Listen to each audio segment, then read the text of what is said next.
Cristiano Ronaldo has voiced his opinion on Manchester United to Rio Ferdinand, and one of the things that he said was, you can't say that you can't win the Premier League at Manchester United.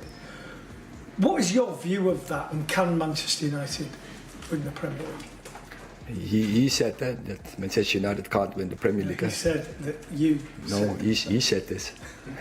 Have you read the article very well? So he's far away from Saudi, or far away from Manchester. So everyone can have, and is entitled to have an opinion. It's okay. Are you confident then that the club are on the right track? Because obviously there's been a couple of difficult results in a row, difficult performances. There's pressure building all the time at this place. So are you confident things are going the right way? We will see where we are in May next year. It's very early in the season, and yeah, it's about winning trophies, be as high as possible. Of course, in the league, do everything to win every game, and then we will see in May where we are, and then judge. When there's a lot of noise, obviously the international break, there's a lot of noise. How does it impact you? Do you block it out? I mean, how do you deal with it? Because it doesn't impact me. I know in the process where we are, and what we have to do, where we are going. I have said before, we are still in a transition period. We have to integrate a lot of young players also in the team. We are still dealing with injuries. We have to bring the injuries back in the team, and before anyone thinks about excuses, no, we have to win every game. I know that, the team knows this, and doesn't matter who are available, and yeah, we will focus on every game and have in every game the mindset we have to win.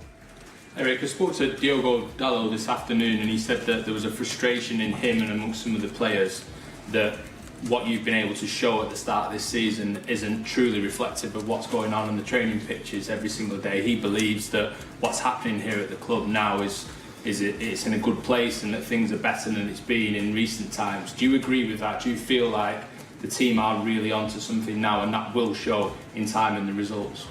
Oh, of course, when you see the scores, no one is happy, but also players have a very good sense of the process, of the quality of the process. Yeah, and I agree with him. We are, and also when you analyze the games, all the games so far, we are in a good direction. But it is normal in the transition period and in the period where you have to build the team, we have to improve, we have to step up.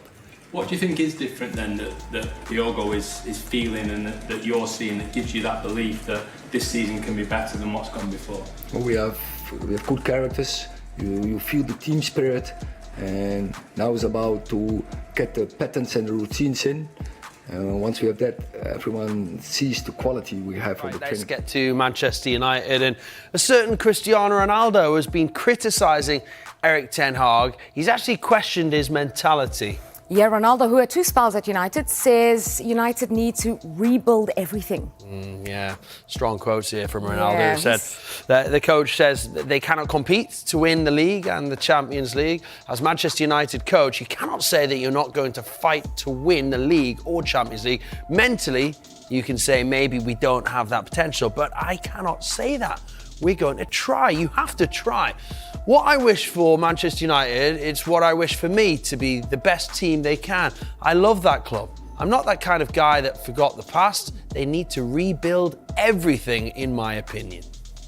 Part of the criticism of Ten Hag will be this, what he has said basically is what you would say in year 1, not in year 3.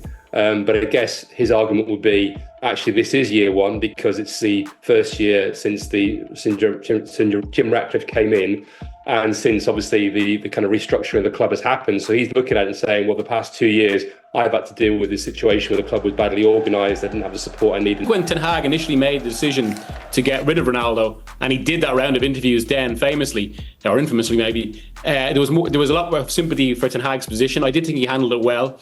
In the time since, maybe I'd say even the time since the League Cup that shortly followed that, there's obviously been this huge debate about Ten Hag himself. And this kind of almost touches on a bit of a culture war. Well, Mark, there you go. Comments from Cristiano Ronaldo. Explain why they are significant now. Well, he's one of the most iconic sportsmen on the planet. 638 million Instagram followers, and of course a Manchester United legend. 346 appearances, 145 goals, 64 assists, and he won pretty much everything whilst he was at Old Trafford in 2 separate spells. 3 Premier League titles, the Champions League, Club World Cup, and played under Sir Alex Ferguson. So anytime he speaks about Manchester United, it's going to carry weight. So therefore, it's quite significant, these comments. We know that there wasn't the best relationship at the end of his time when he left Manchester United, having played under Erik ten Hag. But once again, this will be a little bit of a thorn in the side for Erik ten Hag. Well, he's already under pressure after a disappointing start to the season. Manchester United last won the Premier League title under Sir Alex Ferguson back in 2013.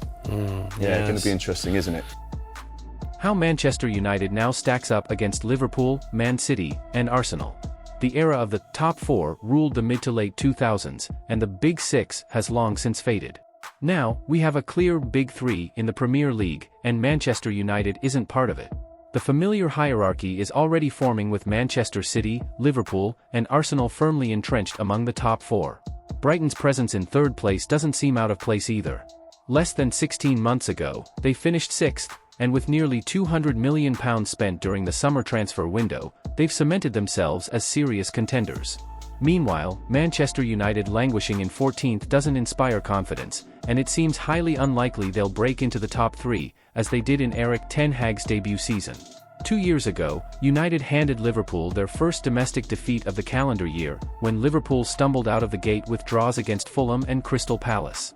This season, however, Liverpool has been red-hot under Arne Slot, while United has lost 2 of their first 3 league matches for the 4th time in 7 seasons. Behind closed doors, key United figures admit that City, Arsenal, and Liverpool are essentially playing in their own mini-league. If they don't win, it's seen as a shock, a United source acknowledged. The playing field outside this dominant trio is much more level. Teams like Brighton, Newcastle, Bournemouth, Nottingham Forest, Tottenham, Chelsea, and Fulham are all currently above United in the standings and, notably, all of them beat United last season. Brentford, sitting in 6th, may not have won, but they delivered a commanding performance against United, hitting the woodwork 4 times and racking up 31 shots against Andre Onana on Easter Saturday. Even Crystal Palace, 2 points behind United, completed a league double over them. Ten Hag has since hinted that United overachieved by finishing 3rd in 2023. That seems to be a minority opinion, especially as the club continued its record-breaking summer spending spree in a bid to return to the Champions League. Securing 4th place is the absolute minimum goal this season, and the race is wide open. Pundits from the BBC had United, Chelsea, Newcastle, Tottenham, Aston Villa, and West Ham all vying for that coveted spot in their pre-season predictions. United's fall to mid-table almost makes their losses appear less alarming. Brighton's Amex Stadium is becoming a fortress for them, and Liverpool has put United to the sword with 7-0, 5-0, 4-0, and 3-0 drubbings over the past 3 years. Southampton away may offer some relief, but nothing is guaranteed. United is unbeaten in their last 15 against the Saints, but 8 of those ended in draws. The only emphatic win came in a bizarre 9-0 victory during lockdown in February 2021. Southampton hasn't earned a point yet and hasn't won a Premier League match since March 2023. Their last victory over United at St Mary's dates all the way back to August 2003, which was Cristiano Ronaldo's 4th game for the club. The omens are bleak for United's pessimistic fans, who have watched their team lose 16 of their last 41 league games. Southampton's 3-at-the-back system could easily disrupt a United side that still bears a troubling resemblance to the disjointed and careless outfit that finished 8th last season.